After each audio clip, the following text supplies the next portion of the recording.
from WCIA 3 Plus.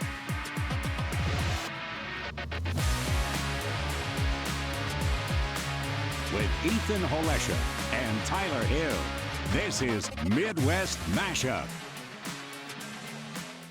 Welcome back inside the WCIA 3 Plus studios here in Champaign, Illinois. My name is Tyler Hill. I am co-hosting today Midwest Mashup, as we do every single week with Ethan Holesha. Ethan, how are you doing today? Doing good, man.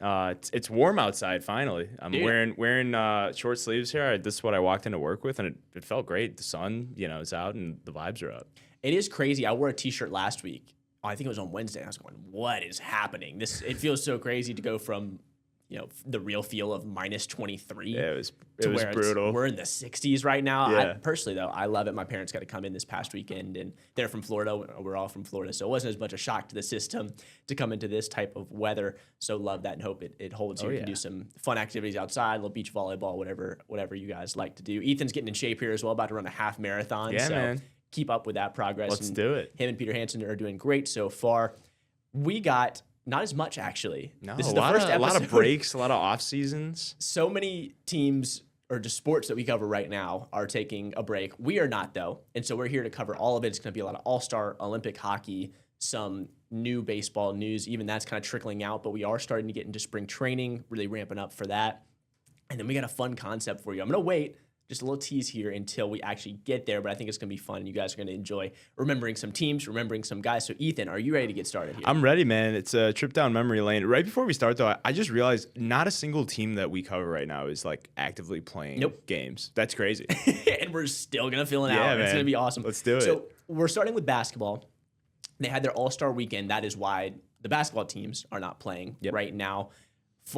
No games for anybody for the All-Star break. Starting off with the Rising Stars, though, we're going to give you some recap of who from the Bulls and the Pacers are in All-Star weekend. Mm-hmm. So, spoiler alert, it's not a lot of people. Not many. But in the Rising Stars game, the Bulls had Matas Buzelis. He was on Team Vince Carter.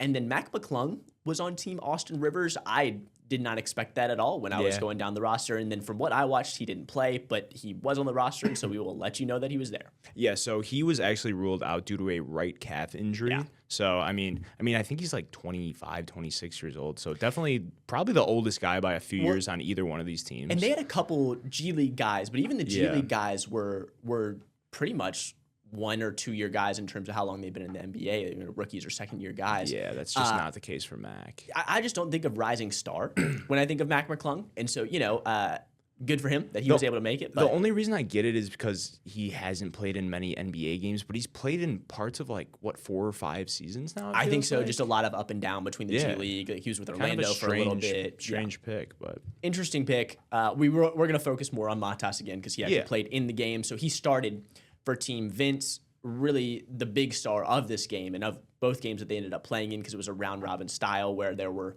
4 teams and it was 2 games. The winner of those games played the championship, and then the losers played in the third place game. Team Vince, congratulations, won the championship. So, hey, clap it up for Matas, team leader. Because unfortunately, in terms of stat sheet, he did not do a ton. Couple cool dunks. But really, the guy on that team was VJ Edgecombe. Played amazing through both games. Yeah, he had 17 in the first game. You mentioned he kind of scored 10 straight points there to win the game. He had 6 in the championship, but he ended up winning MVP. And just looking at him playing with these other guys, it seems like he's almost a tick above them at this point. It was different, and you could tell that he really took this game seriously. And with all of these all-star events, that can be a differentiator. Hey, who's going to really play versus who's just happy to be here, going to lounge around, try not to get hurt. And it seemed like he was taking it very seriously, putting up a lot of buckets. The first game, exactly. So the first game, Team Vince wins 41-36 over Team T-Mac. Matas was on the floor for almost 11 minutes. That was the second highest behind VJ. He was their big man actually in that game. It was pretty much all guards and then him. So he was playing a pseudo center role for his team. It was 207, 1 of 4 from 3, 6 points and +5 on the court. So don't hate it. Yeah, don't hate it. The dunk he had was pretty cool, like we said, but just not, I don't know, nothing crazy to pull from this. And like you mentioned, there's some guys like VJ who were taking this seriously. It kind of looked like Matas was out there kind of just going through the motions. Effort is not the first word I would have said for his performance. He looked very just relaxed, and it was nice to see him hit a 3 ball, but didn't shoot well from the floor. And he was out there like we said, for over 10 minutes, and it kind of just looked like he was, just enjoying All-Star Weekend, not trying to get hurt, but still cool to see him, get the second most minutes in this game. So he was a big part of that first game. Yep, and then in that second game, not as many minutes, just a little over 4 in the game, 2 of 3 for this one, 0 of 1 from 3, 4 points minus 1 on the floor, but Team Vince is able to take that title game. They win 25-24 over Team Carmelo, which I thought it was cool to see the legends coaching. Did you like that? The legends and Austin Rivers. Yeah, I was going to say, no, but yeah. High school legends. Yeah, it was very cool. Obviously, guys like T-Mac and Melo have had such huge impacts on the game, and I think it's cool for these younger players to be around them, even just during this, even if it's for a day or two. I'm sure they're picking some of these guys' brains. They're learning a few things that they can add to their own games. In this game, Matas had a great spin move down low around Kling, and that was a pretty bucket. Didn't do much, though, but like you said, it's cool to see them be around some of these guys and maybe pick up a few things from some NBA legends. Yeah, very, very good players coaching in there, and Austin Rivers. So there were no Pacers in this game, so we are going to really drill down, especially on Matas here, because this can, again, it's not a full effort game, but it can be a little bit of a measuring stick in terms of, okay, for the Bulls, this is the young guy they're betting on. Yes. This is, at this point. It's like who they're building around. Exactly. At this point, we'll see how the lottery works out this year for them. This is the young piece, along with Giddey, that you're trying to build this team around theoretically.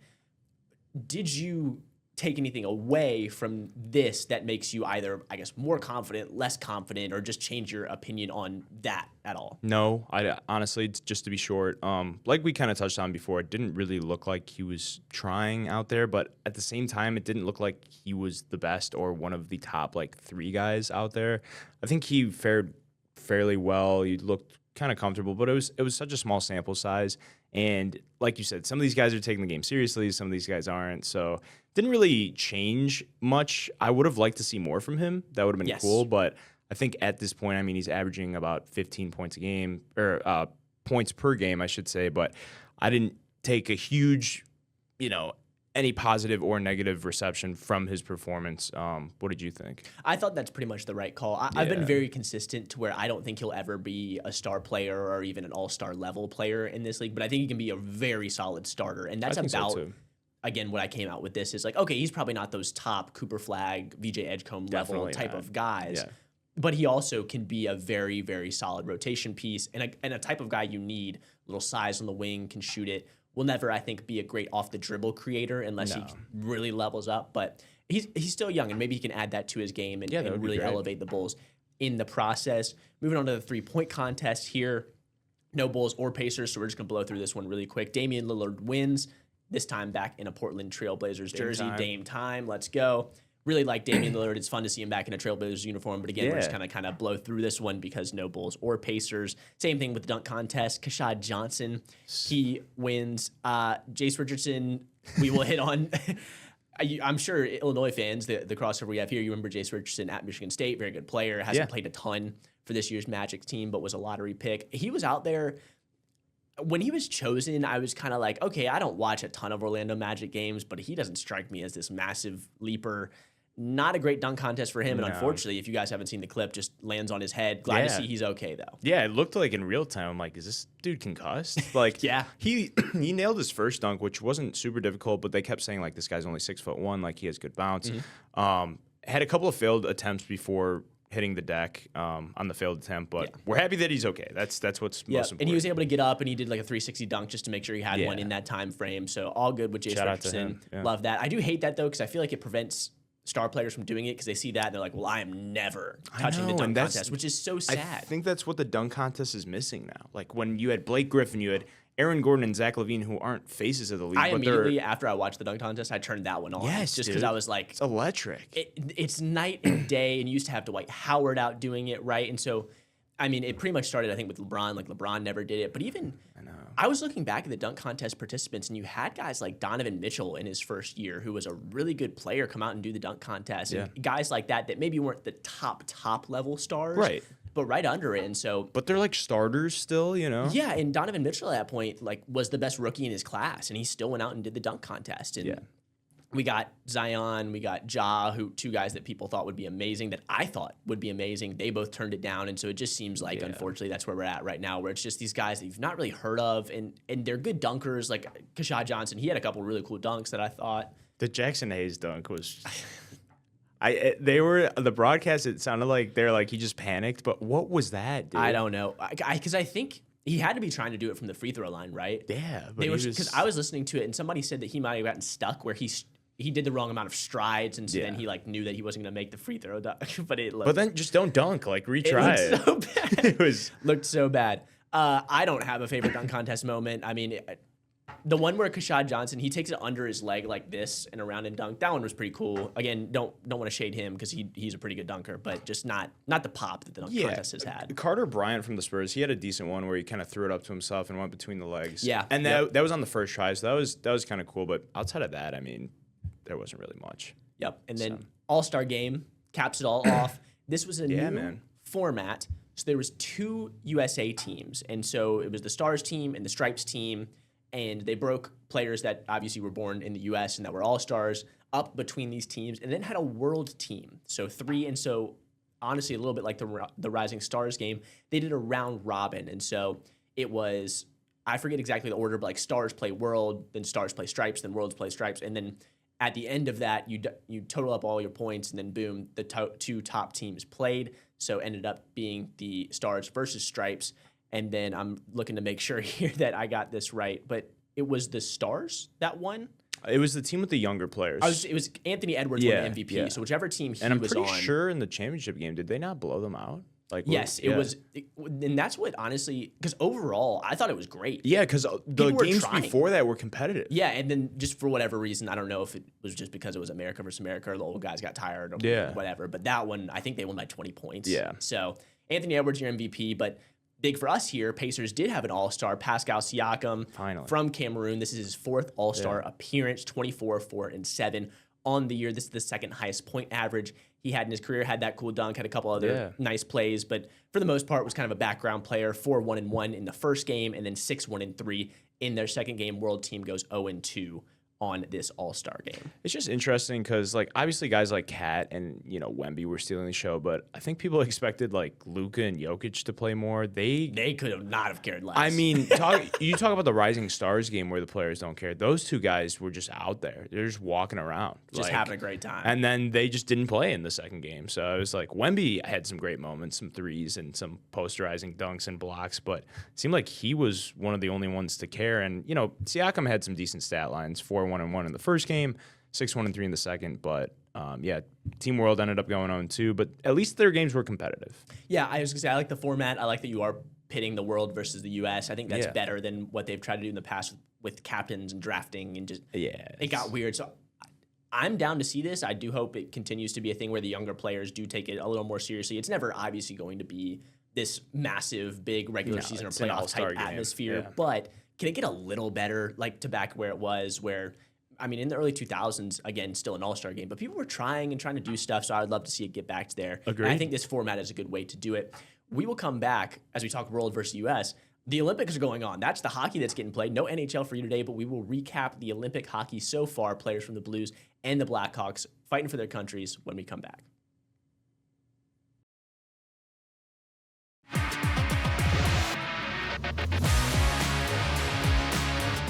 Welcome back into Midwest Mashup. We got episode 28 right for you. Not a ton of professional sports going on, but the Olympics are, the Winter Olympics specifically, and that is what has pulled hockey players out of the NHL and onto the ice in Italy. Been some very good games, Ethan, especially one that happened today that almost shocked the world. Yeah. And we will get into all that.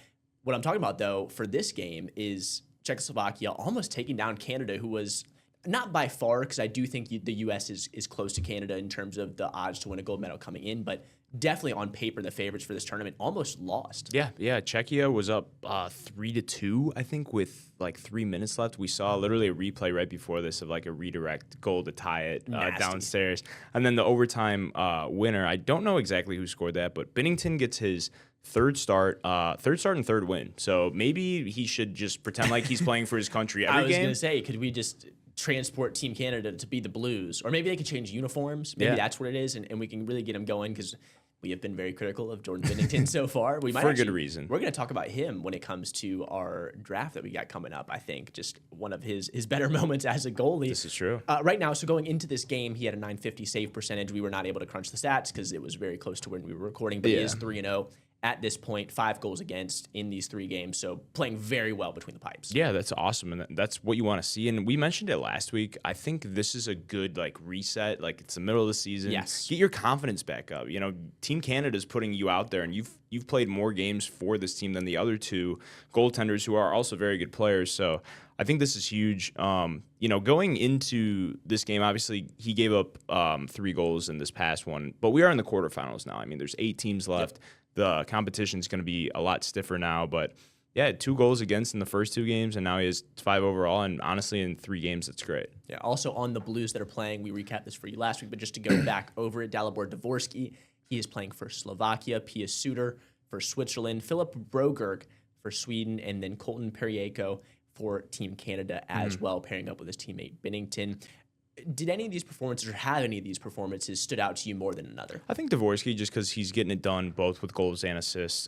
Going into today, he was tied for 11th in points with 4, which isn't a ton, but he's got 11 shots on goal, a lot of time on the ice, and he's playing for Slovakia, who's a good team, but they're obviously not the favorite to win it. So for him to go out there and perform against some of these better teams as the way that he is, it's great for him. Yeah, definitely looked good out there. I think he's the one definitely that you would pick out of this group. I will shout out Colton Periaco, though, just because the stat sheet will not blow you away, but he's played a lot of time and has been a very integral part and a cog in this Canada machine that looks like they are not on cruise control again because they do have the U.S. and a couple other very good teams, but are the favorite right now going into the title game. 100%. And as a defenseman, you're going to get a ton of shifts, which he is, but it's great that he's definitely a huge part of this team because they are such a talented team in Canada. I mean, it feels like every Olympics, they're pretty much the favorite. It's either them or the U.S. And I really hope these 2 teams meet in the final. I was honestly, if Canada would have lost today, I would have been bummed out. Yeah, exactly. Because things are getting, it's always personal between the U.S. and Canada. But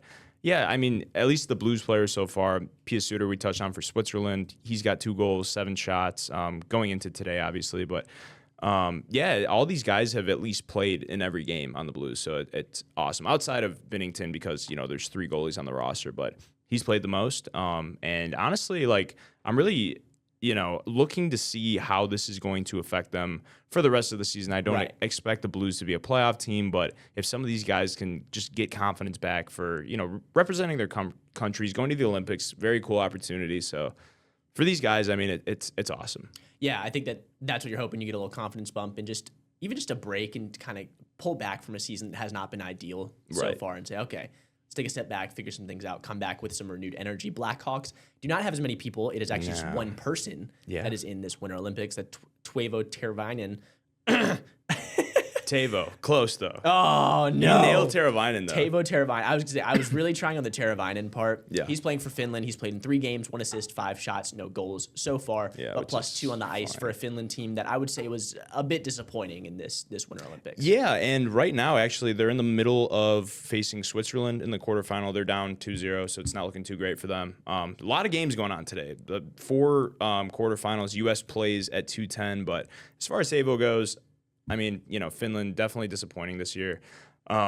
He's played in 3 games, 1 assist, 5 shots, like you mentioned, +2 on the ice, which is good, but not a lot of representation for Chicago in this Olympics, unfortunately. But next Winter Olympics in 4 years, I mean, I feel like it's got to be a stacked roster. Well, I guess you would hope. I hope so. I hope Bedard, gets his Olympic debut going forward. Maybe many Olympics. That would be great. I don't know, because they've kind of gone back and forth with having NHL players in there and not. This is the first time since, I want to say, 2012. Yeah, it's been a while, for sure. So it's cool. I mean, I think the fans love to see NHL players in there. Yes. And even, as the Blues are not having a great season, having all these guys in the Olympics representing their countries, very cool for St. Louis fans. Yeah, a couple big games that we will give you the scores for. Slovakia to beat Germany 6-2. Canada, we just talked about, got the win over Czechia 4-3 in overtime. Switzerland, as Ethan said, is up 2-0 on Finland as we are recording right now. It's Wednesday at 1:08 Central. Yep. And then the United States will play Sweden right after we stop recording at 2:10. So that is our Olympic hockey, 10 minutes. And so we're going to keep getting in real quick. We got about 30 seconds left before we got to go to break. If it is a U.S.-Canada final or just they play at some point, who you got? Man, Honestly, the U.S. I think it's their time. I think it's the U.S. too. And because of the Four Nations Revenge, the who is it? The brothers. Kachuk? Kachuk. Kachuk. The Kachuk brothers are those guys just have something about them. Yeah. They're crazy, and they've been super physical this Olympics, and you better believe they're going to bring their A game if they face Canada in the final. I think I got to go with the U.S. as well. Let's go, Country man. pride, your patriotism, and hopefully they can take Let's home go. the gold, because it's been a little bit of a rougher Winter Olympics, at least for the medal count for the U.S. Yeah, I think they're third or fourth right now. So. Yeah, last time I checked, they were third, and so not a great showing, but hopefully we can bring it home at least in hockey. We are going to hit a quick break and give you some MLB news on the other side.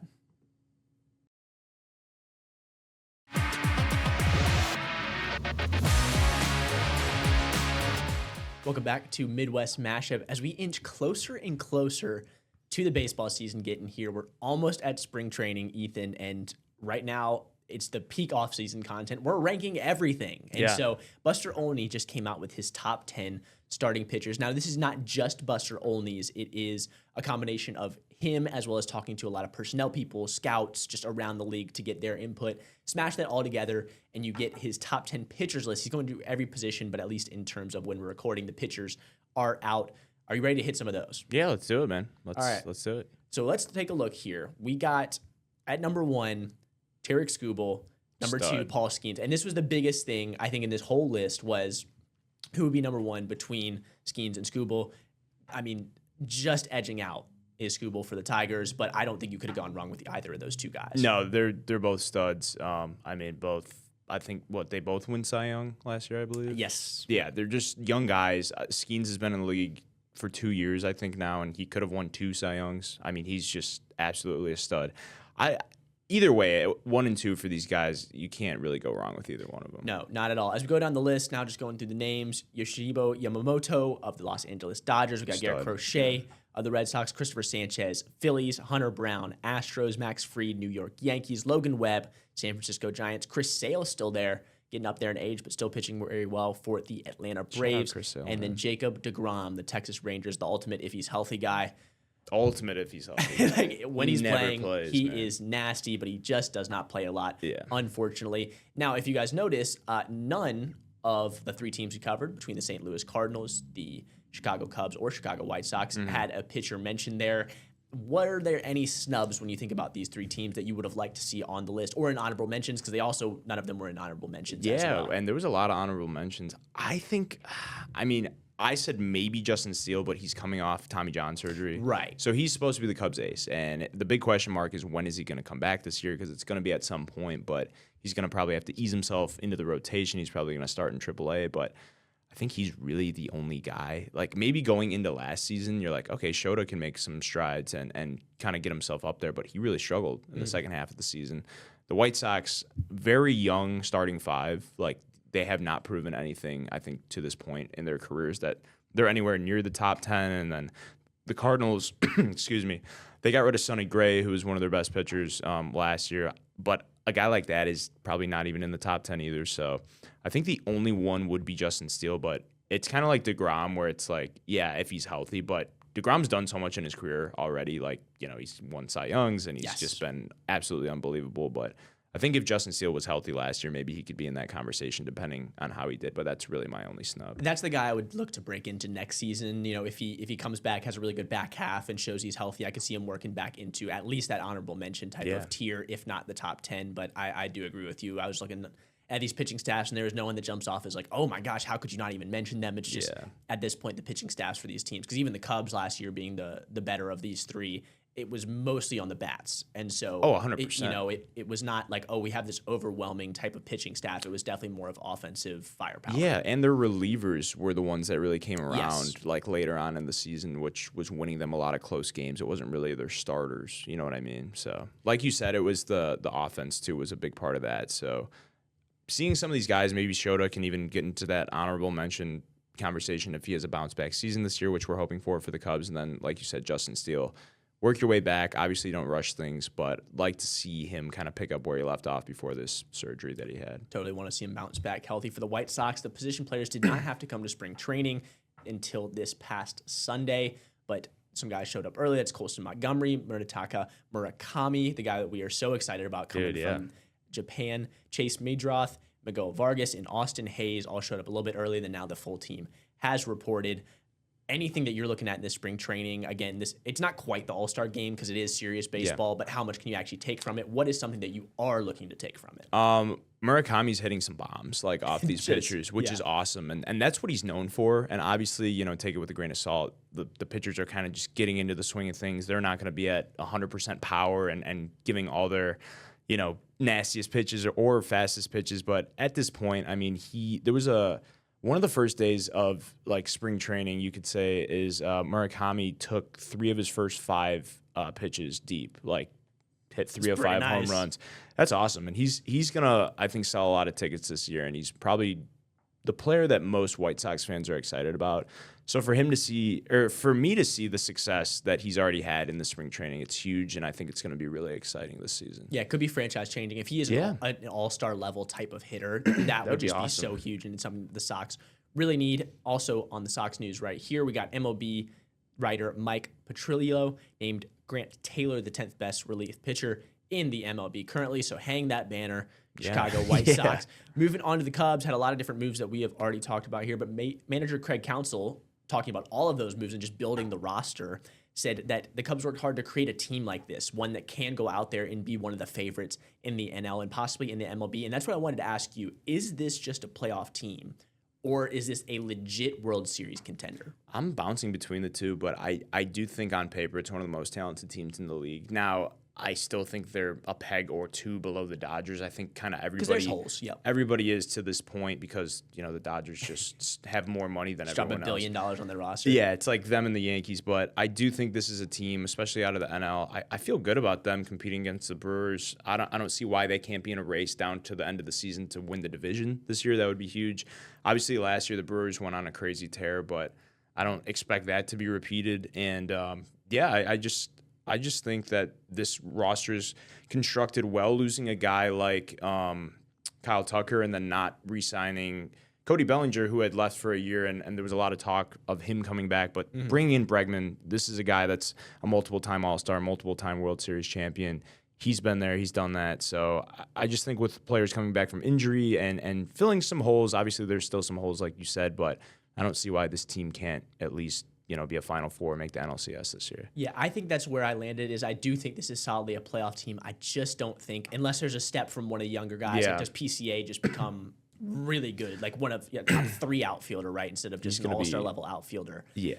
If there's a jump like that, then I think they're a World Series contender. But at least as the rational expectations right now, I think they're a playoff team. I just don't know if they're one of those teams that's going to go out there and actually be able to take home the trophy, which is still a very good position to be in. And, maybe next year you're able to make some moves and then really stack on and get out there. Justin Steele coming back for a full year, right? Maybe that's the ramp-up period that they need to get into that World Series competition level. Just not seeing it in 2026. Yeah, and I think you hit the nail on the head with a guy like PCA. It's like he's clearly the face of this franchise. Yeah. Even if he's not the best player on the roster, like he's the young guy. He's the exciting player. He gives 110% effort, makes the big plays in center. And the big story with him is that his bat kind of was dead in the second half of the season last year. If he can take a step up and be in the MVP conversation again like he was last year, but kind of string together a full season, that's going to be huge. And I think he's the most important player for the Cubs this season just based on how he performs. Yeah, because even with their big signing in Bregman, you know what you're getting at this point. He's going to hit like 275 to 285. He's going to hit 30 bombs and play pretty solid defense. Yeah. And that's what he's going to be, and it's a really good player. PCA, I do think, has a ceiling left where he can hit it. More of a wild card. We'll see if he can get to that. Sox play the Cubs actually Friday in the spring training opener. That's going to be down in Arizona. So excited to see these two teams compete, and we'll cover it when we get to next week. Awesome. Yeah, it'll be two teams in very different spots, I think, right now. The Sox are truly kind of just starting this rebuild with this new young roster, and it's going to be exciting to see. Obviously, nobody expects this team to make the playoffs, but even to jump into 4th in the division would be huge. And I don't think results really matter as far as wins and losses go this year. It's going to be to see how some of these younger guys continue to develop. Colson Montgomery, Chase Mydrith, Kyle Teal, all these guys were rookies last year. So to see them just continue to step forward. And then the Cubs, it's just be dominant early, kind of flex your muscles. You have a very good roster, so I think it's going to be exciting just to see the bats alive and the pitchers, in an actual game. It's going to be awesome. It's going to be great. And they are warm down there. So yes. Credit to them. I envy them. Credit to them doing that. We're getting almost there, but not quite here in Central Illinois. Finally, for the Cardinals, legends Yadier Molina, Ozzie Smith, they are starting instructor roles to the organization. I'm always a sucker for this. I love when you bring the legends back. You honor your history. And these are two of the best, not only for the Cardinals, but in MLB history. Yeah, Ozzie Smith's a Hall of Famer. I mean, he's one of the greatest players of all time. Obviously, Yadier Molina was an unbelievable catcher, probably the best of the 21st century. And he told one of the St. Louis news stations, KMOV, that he kind of cleared up the role with the team. He said, I'll spend 2 or 3 series with the team, and then I'll go down to the minor leagues to work with the catchers. So he's going to be with the team for a little bit, kind of working with those minor league guys. But you want a guy like this working with your prospects. I mean, Is there anyone better to develop a catcher? No. I cannot think of anyone. During Molina's tenure, I think the Cardinals had like 400 or 500 less given up stolen bases than any other team. I saw a stat. Yeah, he was unbelievable. But to your point, like you said, I love seeing when they bring legends back. And a guy like Molina, who's only been out of the league for a few years, I mean, he's clearly in tune with the current state of baseball. So I think that's going to be great for development and, honestly, the current players on the team. So yes, and then we got a switch pitcher. I'm going to toss the name to you here real quick. We got like 30 seconds, but this name, I'm going to give you the chance to hit it because you put the pronouncer in last week. I did. I think it's just Gerangelo Clintay.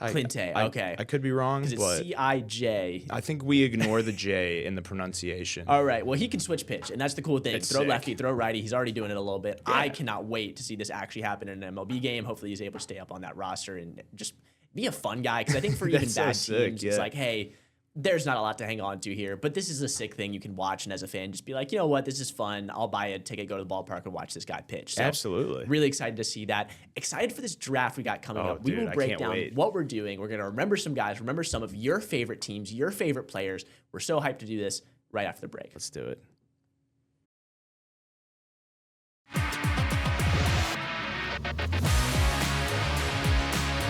Welcome back to Midwest Mashup. Normally, we're just hitting games, and we're giving you analysis of what's happening right now.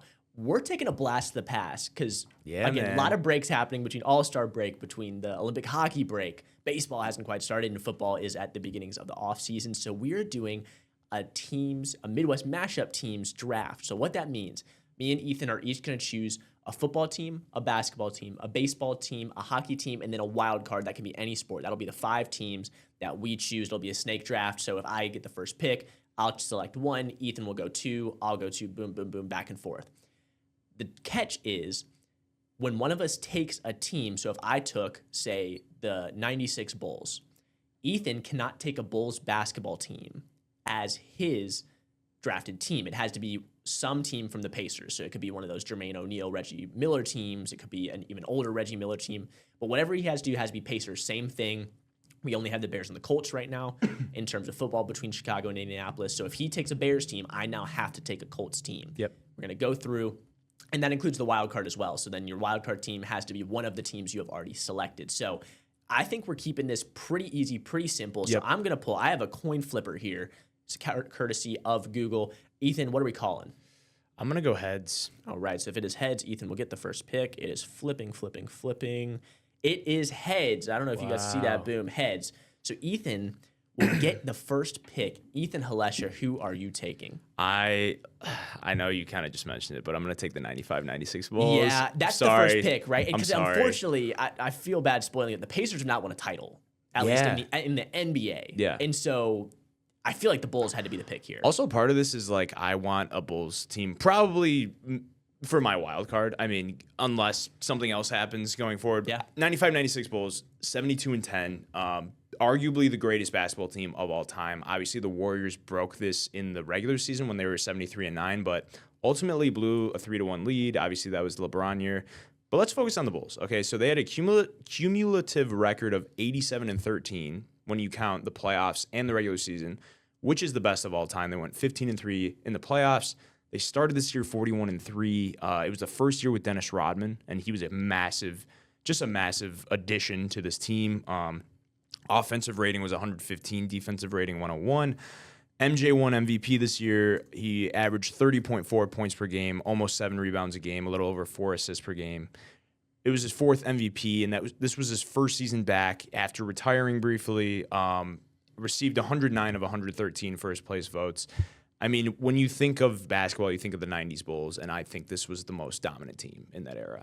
I was going to say, you hit the nail on the head when you're talking about it's either them or the Warriors, and in terms of the regular season. And then I think just in terms of the greatest teams of all time, it's that 95-96 Bulls, and then it's that KD, Steph, Clay, Draymond Warriors team. Those are the only two that I would have an argument in terms of best teams of all time. Just that between the raw talent, the success they had on the court, it is tough to argue. I was doing some research. Yeah, man. Not only did Michael Jordan win the MVP that year, Scottie Pippen was 5th in MVP That's voting. crazy, man. They were both first-team All-NBA. Like, the talent was crazy. You hit on studs. Rodman, who didn't win any awards, but he was first-team All-Defense. Yeah. Scottie was first-team All-Defense. Jordan, I believe, was second-team All-Defense. Like, Phil Jackson was still a coach at that point. I mean, it is really tough between coach and player talent and success in the season to argue anybody but that 95-96 Bulls team is the selection here. And that was going to be mine. And so I'm thrown for just a tiny bit of a loop here. But that's okay, because we're just going to go to the number 2. We're going to keep it simple. That's going to be the 2006 Indianapolis Colts for my football team. This was Peyton and Dungy's best team. Peyton Manning, Tony Dungy, the coach. They had a bunch of great years. In fact, this was the 5th straight year that they won at least 12 games. They were on an insane run, but to this point, they just could not get over the hump of the New England Patriots especially, and just could not get that Super Bowl to really stamp their legacy. Well, they did it here, beating, unfortunately, the Chicago Bears in that Super Bowl, despite Devin Hester taking that first kickback. The offense on this team was ridiculous. They averaged 6 yards per play. Peyton was in his bag. He was second-team All-Pro, 3rd in MVP voting, one of his best individual seasons, almost 4,400 passing yards, 31 touchdowns, only 9 picks. The guys, again, in the skill positions is where I go back and go, man, it wasn't just Peyton with a bunch of bums out there. You think of some Tom Brady seasons like that where it's like, I mean, he's throwing to Chris Hogan and like a bunch of guys that played lacrosse. Yeah, man. They had Reggie Wayne, Dallas Clark, Marvin Harrison Sr., Jeff Saturday at center, a really good O-line, and then Joseph Adai. This is when he was really young coming out of LSU, but he ran for 1,000 yards. I mean, this offense was one of, if not the best of the 21st century that we've had so far. The Sheriff running all of it. And then, funnily enough, the defense was just not good statistically. But they had guys. It was like Dwight Freeney and Robert Mathis were the edges on that team. Really good pass rush. Bob Sanders only played in 4 games in the regular season, but when he was healthy, he was one of the best safeties in the league at that point.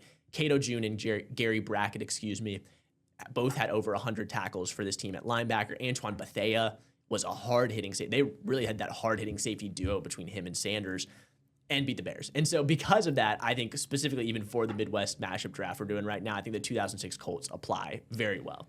And that's the team that I picked for the Colts. If you ended up picking a Bears team, I had that too. And like you said, I mean, there was multiple Hall of Famers on there, some borderline Hall of Famers in there, with guys like Reggie Wayne. Obviously, Jeff Saturday was on the team you already mentioned, but second team All-Pro for Peyton.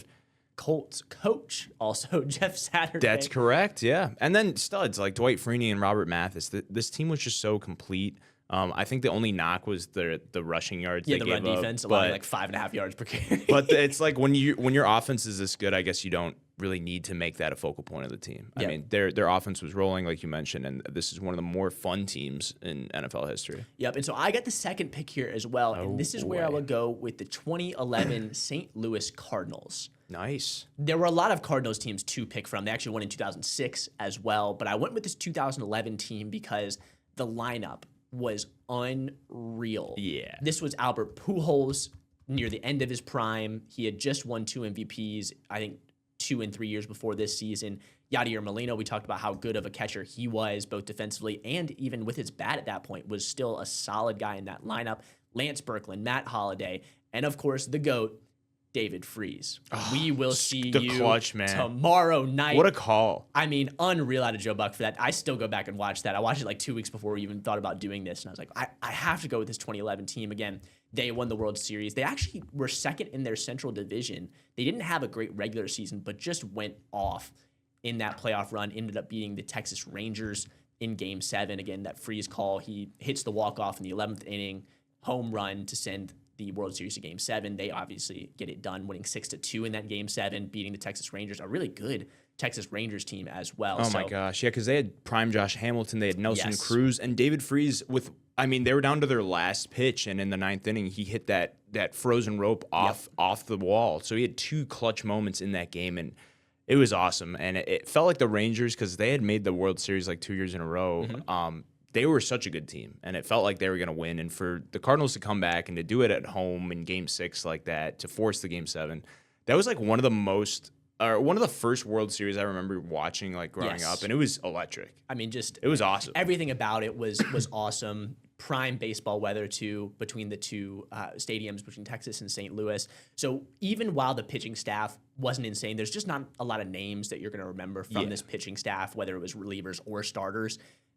Just looking at that lineup, again, that murderer's row that you had to go through with the Cardinals and their bats, I think that is why I specifically chose them as my Cardinals baseball team. Yeah, 100%. And that's, going back, I picked some older Cardinals teams just based off of we were laughing about that. Yeah, just guys like Stan Musial, and they had some Hall of Famers on some of those teams. But just for recent memory, I mean, that Cardinals team just had so much juice. And that was Pujols' last season with the Cardinals before he ended up getting traded to the Angels, but he ended up coming back at the end of his career. But that was like prime Pujols, and they just had a star-studded lineup. So very, very good team. Ethan's got his pick, but we are going to take a quick break. Ethan's going to get 2 back to me, and we will recap all these teams and more next.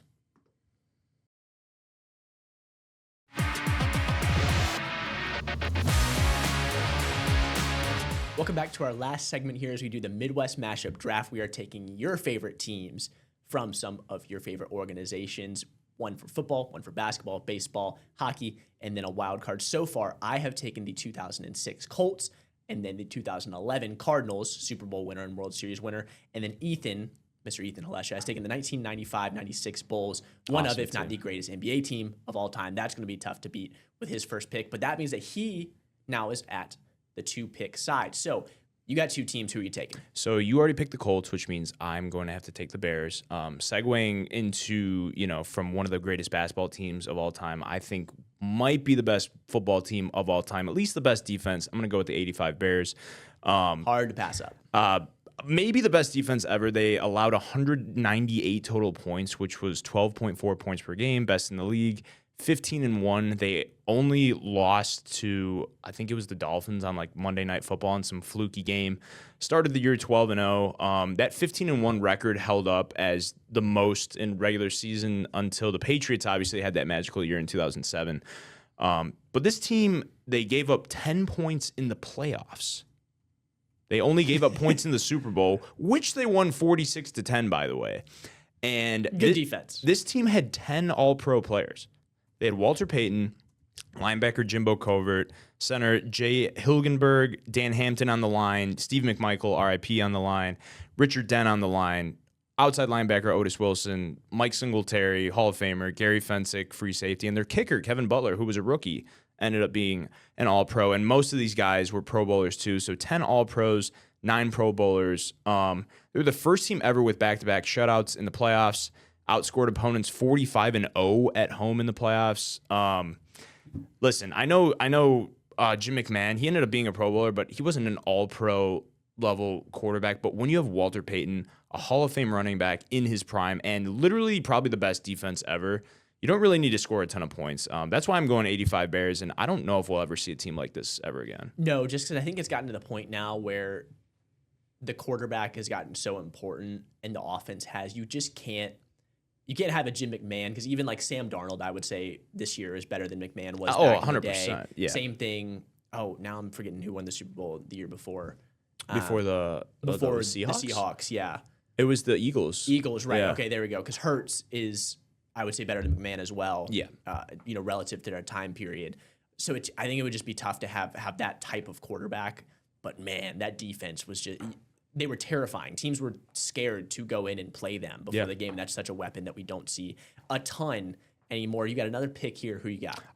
Give me the 2013 Blackhawks. They set an NHL record, 24 games to start the season without a regulation loss. So they started this year 21-0-3.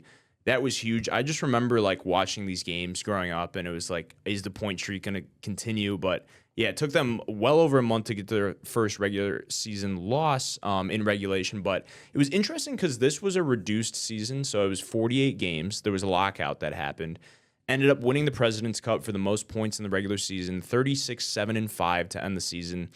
And their goaltending was off the charts. They had Ray Emery and Corey Crawford, 7 shutouts in the regular season, which was tied for the most in the league. And then Patrick Kane was awesome in the playoffs, won the MVP. Conn Smythe ended up beating the Bruins in Game 6 at Boston. They were down 2-1 with a minute and a half left, scored 2 goals in 17 seconds, ended up winning. It was electric. This is probably my favorite Blackhawks team of all time. And honestly, I think at least in my lifetime, the best Blackhawks team of this dynasty. I wanted to let you cook with the Blackhawks because I know how much they meant to you growing up. And so I stayed away from that because there's a couple of different choices there. That might even be your wild card. Don't want to spoil it for you. But there are 3 or 4 Blackhawks teams in that 2010s era that you could easily pick. And I think it is just splitting hairs at that point to see at what point did they peak and some of their players better than others. I'm going to stick with the hockey theme. And that means I have to take the Blues. And so I don't think there's any surprise here. That's going to be the 2018-2019 St. Louis Blues when they won the Stanley Cup. Unbelievable season. I'm just going to read this because I don't want to miss anything just of how insane this season was for the Blues. They started this season, fired their coach, Mike Yeo, when they were 7-9-3. They pulled up their assistant coach that had been with them team since 2017. He was the interim head coach. When the 2019 calendar year started, because how hockey goes and starts in one year and then flips into the other, they were 15-18-4, only 34 points. Like last in their division, just no hope. Rookie goaltender Jordan Binnington, as much as we have not loved him this year, at this point, he comes up, first game, January 7th, wins in a shutout.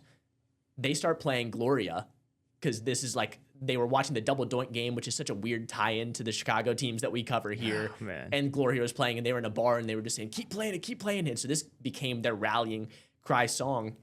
So he comes in. The Blues win 11 straight games. That was a franchise record, 30-10-5 on their run to finish the season. They get into the playoffs, and they go beat the Boston Bruins in 7 games. Just a crazy series. Insane. Back and forth hockey. One of the best, Stanley Cup series, I think, of all time.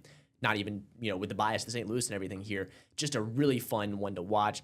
Binnington in the regular season was unreal. 24-5 record, 1.89 goals allowed average. 92.7% save percentage and 5 shutouts on the year. Yeah, just a stud. There's not many goaltenders that I think have a better just regular season than that one. No, he was a stud, and I really hope that we see that come back this season to segue. But, I mean, what a season for the rookie. And just to turn things around with the way the season started and then how it ended, it's just a magical story. Yeah, really crazy. Ryan O'Reilly was also a very good player in that he was acquired the year before. He had 77 points, 23 points in the playoffs, which is a Blues record. Awesome. He won the Frank J. Selke Trophy, for the league's best defensive forward. Defensive forward. There we go. Defensive forward during the regular season, and then he was the winner of the Conn Smythe Trophy for that team. So that's going to be my hockey team.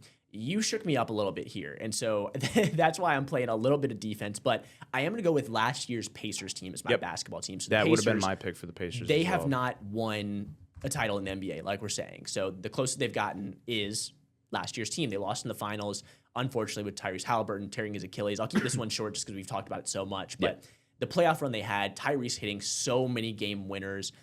Pascal Siakam felt like averaging 30 a night, just hitting threes from everywhere. They went 11 deep at times on their bench. Just such a fun team to watch. They took down Giannis. They took down the Cavs. They took down the Celtics. I mean, it almost beat what people thought couldn't be beat in the Oklahoma City Thunder. I mean, if Tyrese stays healthy, I think that is definitely a winnable game for the Pacers. And so, unfortunately, he gets hurt, but really, really not only a really good team, but it's just such a fun team to watch. It was a magical run. I just remember that Tyrese shot against the Knicks that in the choke side. It went way up in the air and it dropped somehow, but what a magical run. And even though they didn't win, they took the best team in the NBA to 7 games in the finals, and it was definitely the most electric season in Pacers history. All right, so You are up, and I believe these are your last 2 picks. Correct. Here. So you just hit boom. You got a baseball and you got a wild card. I'm going to go. I was between the 2016 Cubs, but I got to ride with my guys. 2005 White Sox. Yeah. Only World Series they've won in the modern era. They finished the season 99-63, won the division.